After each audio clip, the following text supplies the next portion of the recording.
The live TV, सच सबसे आगे। The Kashmir files film बनाने वाले विवेक अग्निहोत्री को आजकल नई नई उपाधियां दी जा रही हैं। बताया जा रहा है वो सच्चे राष्ट्रभक्त हैं, सच्चे हिंदू हितैषी हैं। लेकिन जो आज हम खुलासा करने वाले हैं दोस्तों, उसके बाद शायद आपको उनसे नफरत होने लग जाए, क्योंकि वो सच्चे राष्ट्रभक्त छोड़िए, अपने धर्म का ही अपमान करने वाले लोगों में खड़े हुए हैं। धज्जियां उड़ाना, साधु संतों का अपमान करना, साथ ही देवी देवताओं की, हिंदू देवी देवताओं का अपमान करना, ये इस इंसान का पेशा रहा है। एक नहीं, दो नहीं, कई तरह के खुलासे आज हम करने जा रहे हैं। और जैसे ये खुलासे हुए उसके बाद लगातार बवाल भी हो रहा है, क्योंकि पूरा का पूरा कच्चा चिट्ठा खुल गया है विवेक अग्निहोत्री का कि एक फिल्म के जरिए खुद को हिंदू हितैषी घोषित करने वाला इंसान कैसे हिंदू देवी देवताओं से लेकर साधु संतों का पहले अपमान करता रहा है। नमस्कार, मैं हूं प्राज्वल गौतम और आप देख रहे हैं the live TV. The Kashmir files, ये वो फिल्म है जिसने नफरत पैदा करने का काम किया है, और इस फिल्म के जरिए सबसे बड़ा चेहरा बनने की कोशिश की है विवेक अग्निहोत्री ने। लोग ये बताने लगे कि बॉलीवुड से उधर ऐसी फिल्म भी बनाई जा सकती है जो राष्ट्र के हित में है, क्योंकि उसमें कश्मीरी पंडितों का जिक्र है। लेकिन किस कदर कश्मीरी पंडितों का जिक्र किया गया है वो हम लगातार आपको बताते रहे। लेकिन आज बात होगी सिर्फ विवेक अग्निहोत्री पर। वो विवेक अग्निहोत्री जो इतरार है इस बात को लेकर कि वो उनको राष्ट्रभक्त बताया जा रहा है, हिंदू हितैषी बताया जा रहा है, कश्मीरी पंडितों का पूरा उनको केवनहार बताया जा रहा है कि उनका दर्द सामने ला दिया। लेकिन ये वही विवेक अग्निहोत्री है जो लगातार साधु संतों का अपमान करता रहा। जी, साधु संत नहीं, इसके साथ ही हमारे देवी देवताओं का अपमान होता रहा, माता सीता का अपमान होता रहा। तमाम ऐसी ऐसी चीजें आज हम आपको दिखाने जा रहे हैं। उसके बाद आप इसी इंसान के ऊपर अब सवाल निशान उठाने शुरू कर देंगे, क्योंकि जो खुलासा हुआ है ना, उसके बाद बवाल भी होने लगा है। पूछा जाने लगा है कैसा हिंदू राष्ट्रभक्त है, या कैसा राष्ट्रभक्त है और कैसा हिंदू हितैषी है। फिलहाल सबसे पहले हम आपको दिखाते हैं एक स्टेट जो 2014 का भी है और उससे पहले का भी है। दरअसल एक मूवी आई थी, आपको याद होगा, आमिर खान की पीके, जिसमें अलग अलग धर्मों के बारे में बताया गया था। उस दौरान ये बताया गया था कि कैसे मंदिरों के जरिए दान पेटी में पैसा ले लेकर पुजारी धन्ना सेठ बन जाते हैं। ऐसे मस्जिदों के बारे में दिखाया गया था, गिरजाघर हर जगह दिखाया गया था। लेकिन उस दौरान एक आवाज उठने लगी थी कि इतना मुस्लिम समुदाय के बारे में नहीं दिखाया गया जितना दिखाया गया हिंदू समुदाय के बारे में। उस दौरान भाई साहब को जरूरत थी काम की, काम मिल नहीं रहा था या जो भी है। उस दौरान इन्होंने किस तरह की चीजों का इस्तेमाल किया, जरा देखिए कैसे हिंदू साधु संतों का अपमान किया गया है। दो लंगूरों की फोटो डाली गई है और उसके बाद ऊपर कैप्शन है, उसमें लिखा है कि ए हिंदू साधु and a Muslim maulvi discussing their plan of action against PK. यही नहीं है, अभी तो हमने आपको केवल ये दिखाया, अब अगला देखिएगा। ये भी 2014 में इन्होंने ट्वीट किया पीके को लेकर, अगर पीके ने कुछ लोगों की भावनाओं को ठेस पहुंचाई है तो मैं चाहता हूं कि ज्यादा से ज्यादा फिल्म निर्माता उन्हें ज्यादा बार आहत करें। इडियट्स को मल्टी शॉक थेरेपी की जरूरत है।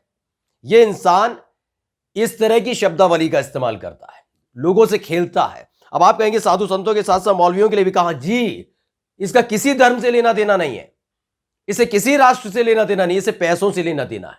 जो पैसा लगातार आ रहा है, जो मूवी बनाई गई है वो किस थ्योरी पर कैसे बनानी चाहिए, कौन सा हिसाब किताब होना चाहिए, क्या टाइमिंग होनी चाहिए, इसे पता था, इसे बताया गया। उस आधार पर इसने फिल्म धरातल पर उतारी, और उसका फायदा जब किसी को होता है तो उसके एवज में प्रचार भी किया जाता है। वो प्रचार लगातार किया भी जा रहा है भारतीय जनता पार्टी के नेताओं की तरफ से, और उसी का फायदा भी ये शख्स उठा रहा है। लेकिन जैसे जनता को बेवकूफ बनाने का काम किया जा रहा था, इस कच्चा चिट्ठा खोलने पर, जो कच्चा चिट्ठा खोला उसके बाद अभी मुंह दिखाने काबिल नहीं है, क्योंकि जिस तरीके से इसने अपने आप को राष्ट्र बताया कि राष्ट्रभक्त हूं, हिंदू हितैषी हूं। आप देखिए जो महिलाओं के बारे में क्या सोचता है, हमारी जो भगवान है, देवी देवता है, उनके बारे में क्या सोचता है। माता सीता के बारे में इसने कथन लिखा था, 2013 का है, 8 जनवरी 2013 का, जिसमें इसने लिखा, जिसमें एक जब उनका अपहरण कर लिया जाता है और अपहरण करके रावण ले जाता है, उसके बाद का इसने लिखा है कि रावण भैया मुझे छोड़ दो, सीता तू रावण चैंट्स ए मंत्रा। मजाक उड़ाने के अलावा इस इंसान पर शक कोई काम नहीं है। ऐसी द्रौपदी के लिए लिखा था, दुशासन भैया मुझे छोड़ दो। ये इस तरह की गतिविधियों को लगातार अंजाम देता रहा। यही नहीं, इसकी मानसिकता कितनी गंदी है, महिला विरोधी कितनी है, वो देखिएगा। इसने जब नैनो कार आई तो उसको लेकर जो लिखा है वो आप खुद देख सकते हैं। नैनो कार के बारे में इसने लिखा था, जब नैनो कार आई उसमें बताने की कोशिश की कि what makes Nano the safest car for women, there is simply no way to get gang raped in here. यानी वो इतनी छोटी है, उसमें गैंग रेप नहीं किया जा सकता।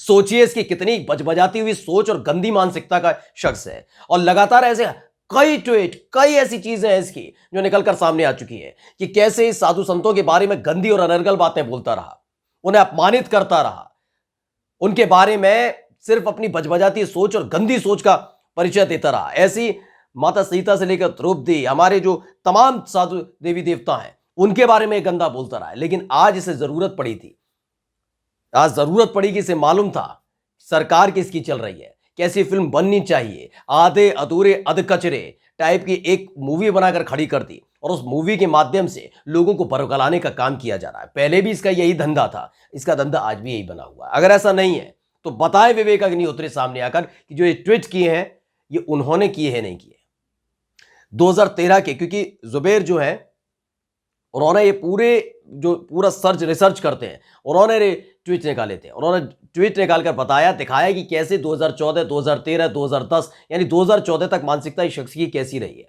ये हिंदू देवी देवताओं के बारे में बोलना, महिलाओं के बारे में गंदी सोच का परिचय देना, ये तमाम चीजें होती रही। देखिए 2014 के बाद इसको पता चल चुका था कि कैसे कहां किसे टारगेट करना है, तो मुसलमानों को टारगेट करने का काम शुरू किया गया। एक फिल्म बनाई गई द कश्मीर फाइल्स, उसके जरिए इस तरीके का पूरा का पूरा स्क्रिप्ट परोसी गई, पूरी कहानी परोसी गई, जिसके बाद आपने अमूमन देखा होगा कि थिएटर में जैसे ही फिल्म खत्म होती है, इंटरवल आता है, उसके बाद तोड़ फोड़ होने लगती है या फिर नाराज हो जाते हैं लोग, कहते हैं कि निशाना बनाना है मुसलमानों को, मुसलमानों को टारगेट करने की बात कही जाती है। तमाम चीजें आपने देखी होंगी और ये कहीं ना कहीं मकसद जिस पार्टी का पूरा करता है, उसी पार्टी के तमाम नेता ऊपर से लेकर नीचे तक द कश्मीर फाइल्स को लगातार प्रमोट भी कर रहे हैं, टैक्स फ्री कर रहे हैं, जिससे इस फिल्म को ज्यादा से ज्यादा दिखाया जाए। फायदा विवेक अग्निहोत्री का पैसों में होगा तो उधर सत्ता के तौर पर उस पार्टी के तमाम पार्टियों का होगा। यानी भारतीय जनता पार्टी सीधे तौर पर सत्ता में है और इस टाइमिंग के साथ इस शख्स ने इस फिल्म को धरातल पर उतारा है।